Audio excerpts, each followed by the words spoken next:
Hey everyone, this is Austin Schur here with We Write About Music, and today I am speaking with Wildcat Hawkins. We have reviewed him extensively in the past, but I'm super excited to have him on. He has an all-new song out called Point of Light, and I'm just generally like really excited to talk to him all about it. I want to thank you so much for taking the time out of your day to be here. How are you? What's going on? Oh, I'm doing so great. Austin, it's nice to be here talking with you. It's just a nice day. This song, Point of Light, captures my sound pretty well, I think. I think before you get into it, I think it's sort of a pivot in your sound from what I've heard in the past. And it's a good pivot. Like, just to sort of blow up your ego for a second, I love it. It's like I said before we just started recording. It's a lot softer. It's laid back. But it's powerful and it's raw and it features you front and center. And yeah, I want to hear all about it. Like, what do you have to say? Well, that's the thing. I've got different fan bases, kind of, because some people are simply not looking for, any electronica Sure. whatsoever. But what they like about me when I play sometimes is that it sounds so organic-y, basically. Yeah. It's you're very like it's a very intimate sound as well, especially on this song. And I think if anything, it kind of sort of begs the listener to listen to what you're saying. Like right at the beginning, you know, the lyricism feels like one of the most important things. And that's sort of how I'd love to kick off this conversation is just hearing from you. What is this song about and what inspired it? So this song Point of Light was sort of just a distillation of my life, really, is the thing, Austin, because I was known to be involved in, I don't want to trigger people here because I just want to warn you, I'm talking about suicide a little bit. I Yeah, was involved in some of that type of activism, sure. but what I didn't tell anyone was that my legs were collapsed for years on end. Right. So people look at me, and this is the irony of me, kind of, I think is that I'm kind of like a high performance machine that is also an unstable machine.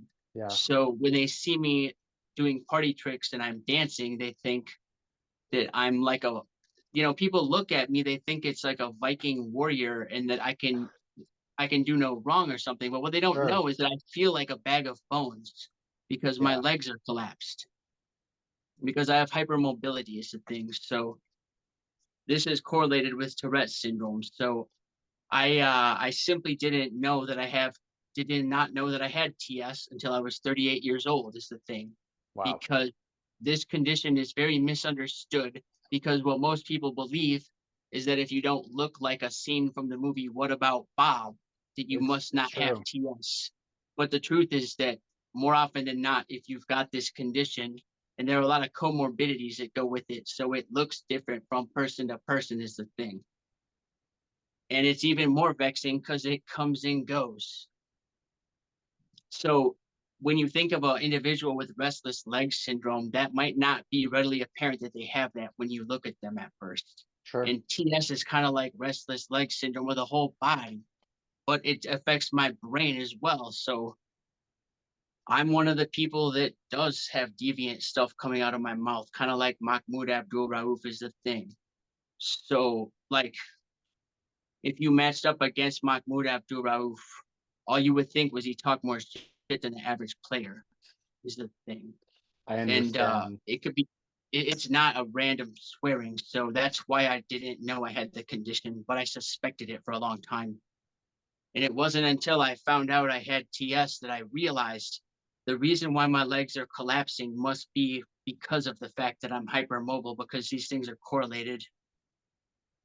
And then I got to the root cause of that. So I am becoming a personal trainer now because I want Wow. to I want to learn how to fix muscular imbalances for my own sake because it works quicker than yoga to just go at the muscular imbalance and Sure. start correcting it. And it's just that's part of why I lost so much weight. People think I look gaunt, but I I think just you have a look lot of great. yeah. See, people in California won't judge it. People in the Yeah, that's Midwest will. true. That is very true. I think from a lyrical standpoint and just from like an awareness standpoint, you're really out here doing things that are so unbelievably difficult and it obviously shines a light at the same time, but I think it's also it serves as an inspiration for those that are dealing with similar things. I would obviously urge everyone to, when they're going to listen to the song, listen to the lyrics, but also take this conversation of note, and you know what I mean? It's super important. Um from like an actual creation standpoint and the process and the production, like how do you start to work out a song like this? It feels like an emotional experience. Is it like that at the same time recording it? It is. The way that I work is kind of like, um, it feels like a vision quest at times is the thing, Sure. because I try not to put thought into it, and it feels more like I'm an antenna than an author at times. Yeah. Kind of like Keith Jarrett is basically like how I play is kind of like Keith, and everything about me is kind of like him, really, when you think about it. But Sure. basically, my sound, what I carve it out of is there's something odd about me where when I get on the piano, it sounds a little bit like Asian folk music, is what it sounds a little bit like. Okay. And it also sounds a little bit like neoclassical music at the same time. So But that's I kind think of like that's, well, Keith yeah, but Jarrett, I but think that's one of the best things is like when you listen to your discography as a whole, as it continues to grow, you're not just making one type of music. Like I said, like I've reviewed your music in the past and it does feel like a pivot, but it also opens new doors for you and it gives your audience and a new audience a chance to see your capabilities as an artist and a composer. well, the weird thing for me, like I am fond of like some of that work of I like Philip Glass and stuff like that. I Sure. just I have that side to me. But I think that Yeah. I'm a little bit better on the keys than on the guitar, so I kind of forgot about that, and I'm gonna just kind of spend more time devoted to the piano because I like to play it so much. Sure, I completely understand that. Obviously your last release was a full record, and this is the first single to come out since the record. Is this like sort of a peek at a future sound for you? Are we going to experience more songs in a similar vein to this, or was this a one-off? There'll be a whole lot of stuff that sounds kinda like this, Nice. because Okay. what I wanna do is just get into a controlled environment. Yeah. What I think sounds good for this type of music is basically a fancy pants studio with good acoustics and a Yes. good piano and good Sure. microphones. Right. So I gotta book it pretty much. What I recorded this on, this sounds a little bit better because this piano is slightly out of tune, and in my opinion, it Oh, makes it sound a touch better when it's out of tune like that. But that's just for certain kinds of music, not others. yeah. Others, it'll be a major detriment to the sound. So I hardly notice, to be honest, but I'll take your word for it. Now I have to go back with fresh ears and be like, "Does this sound off?" But maybe that adds to the allure. if every key is about the same amount flat, you don't notice, I feel and like you that is automatically tune it in your head.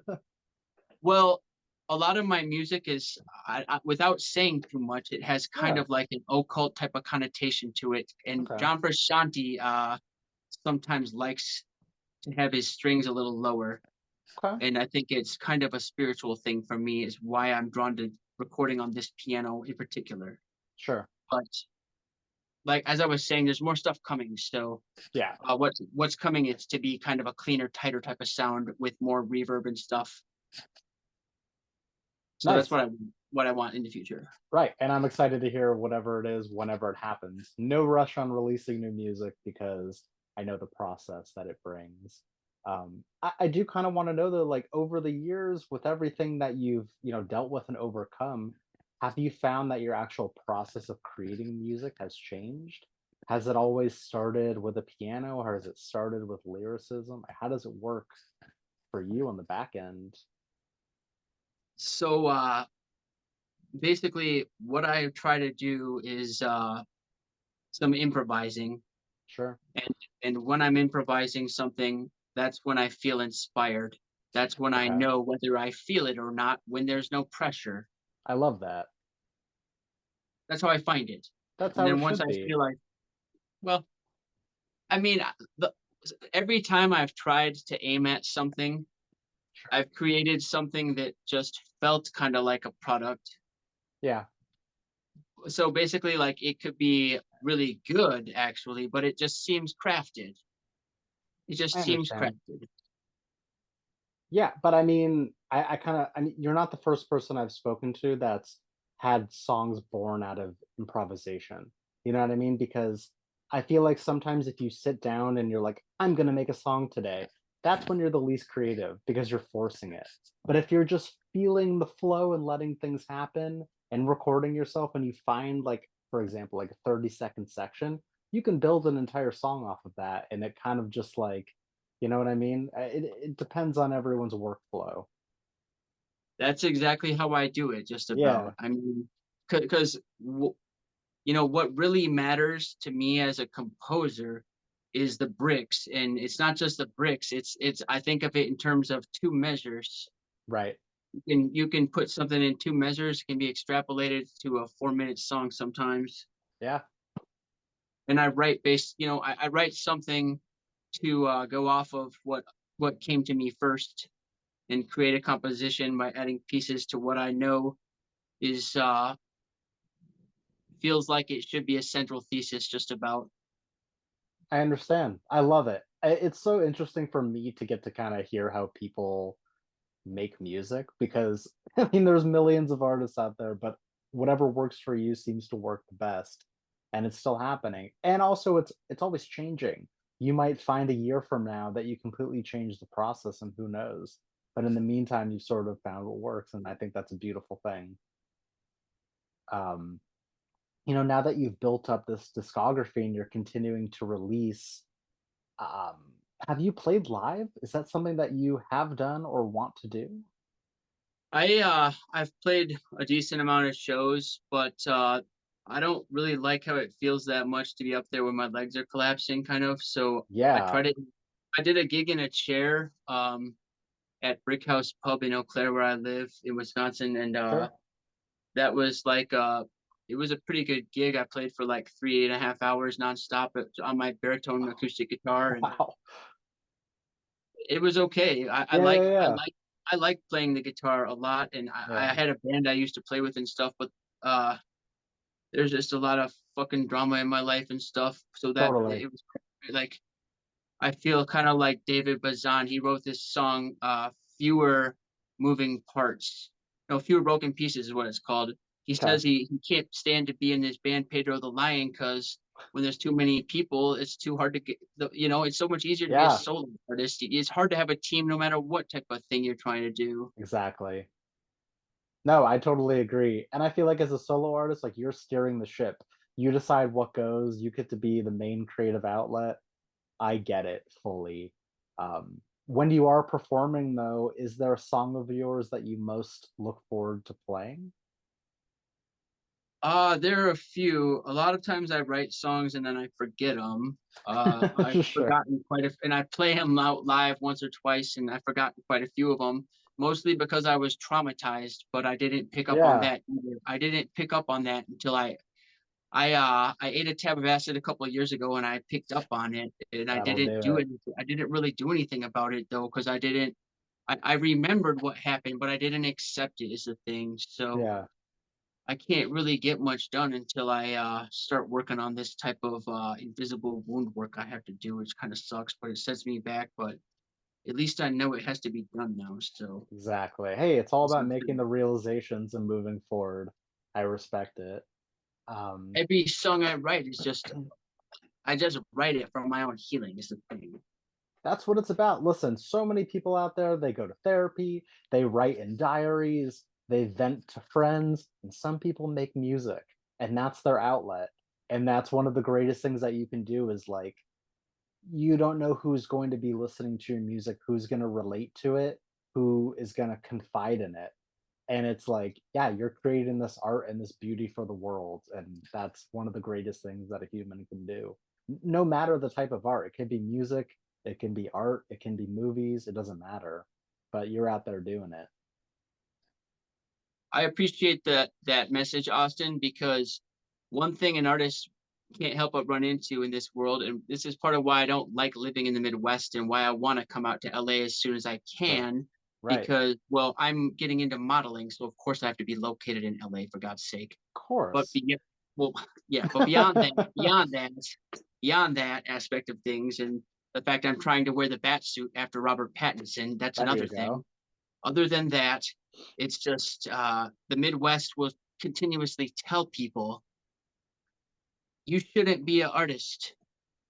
You Yeah. shouldn't be an artist, and that's a hard thing for me. My own family as well. So, Yeah, listen, I've got family out there too, and you hear it often. It's not everyone, again, we're generalizing here, but there is like an overwhelming feeling of like, just get a normal job, just work in a factory and work your 9 to 5. And like, that's for me, that's not what life is about. Follow your passions, do your thing. And if you fail at it, at least you tried. You know what I mean? Because we only get one go around and like, just do what makes you happy. That's what it's all about. well, I'm inspired by the way that you cover music because you know how I am. If I had the time in my day, I would be talking about my friends' bands all day. That's Right. just what I Yeah. want to do. That's how life should be. We should be propping each other up and talking about music, and that's what we're doing here. A little slice of life. Um, I do wanna know though, because it sounds like you've got so much in the works, whether it's new music or moving or whatever it is, what does the rest of this year look like for you? Obviously, you don't have to have it fully mapped out and planned out, but what are, like, some goals that you'd hopefully like to hit?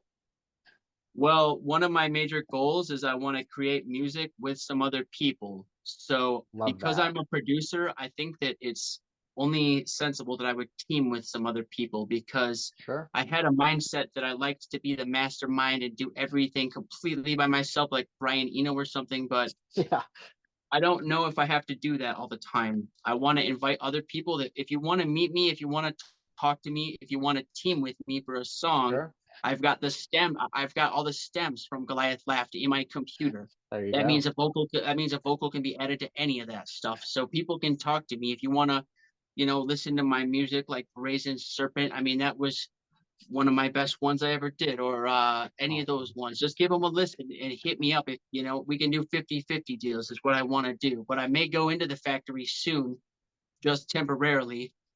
I know my legs will collapse, but I'm going to be able to work as a personal trainer soon. So I'll get out of that factory and then I'll be I'm just trying to Yeah, heal this childhood trauma problem I have this year is really all it is, and work on making it so that my legs don't collapse as much. That's my number one goal, right. and I want to meet some people and just open up my life to new horizons and create new music and just have a good time about it and just get out there and have fun. It's No, really all I want to do. that's a perfect answer. Yeah, collaborating is one of the best ways to really get your name out there and network in the industry that you need to network in. So I get it. Um, I have one more question for you, and before I ask, I want to thank you so much for the interview that you've given so far. It has been open and honest and vulnerable, and I appreciate it. Um, so the question that I have is it's basically for the person that is going to listen to your music for the first time. What is an opening message that you'd like to say to them before they listen? Sure, I'd like to invite you to receive healing. That's what I'd like to invite you to do because the reason why I'm known as the witch doctor is because the tribe is Cathead Nation, I guess. All the Catheads need a witch doctor is the thing. I'm not king shit. I'm not king of the tribe. It's a Yeah, spiritual healing that I'm trying to provide people with. So what I want you to be prepared for is healing because that's what it's meant to be with my music. that's great. That's as great as it gets right there. Um, for everyone out there that missed it, and I'm going to plug your music again one more time because it needs to be plugged. This is Uh, Wildcat Hawkins. He has a brand new song out called Point of Light, but there's also so much more that needs to be explored. We will have the links in our article so that you can listen and share and follow along and generally just stay up to date with everything that's on release. But once again, I want to sincerely thank you so much for taking the time. This has been an eye-opening conversation for me as much as it's been informative about your music. So I thank you. no, thank you so much, Austin. You really are a guy that I feel comfortable with, and that's not always the case with me. So it's been nice and nice chatting, and do it again sometime. I hope. Absolutely. All right. I hope you have an amazing rest of your day. I hope to speak soon. But again, check out his music. It's wonderful. All right. I'll talk to you later. Bye bye. Yeah, see you later.